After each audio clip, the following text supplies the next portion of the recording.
ఇది మనుషులు ఆడే ఆట అనుకుంటారే అంతా, ఆ దేవుడు ఆడే ఆట అని తెలిసేదెప్పుడంట.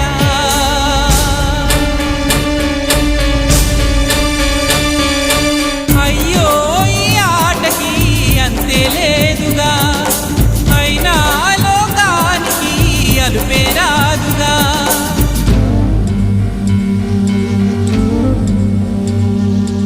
వీరి వీరి గుమ్మడి పండు వీరి పేరే,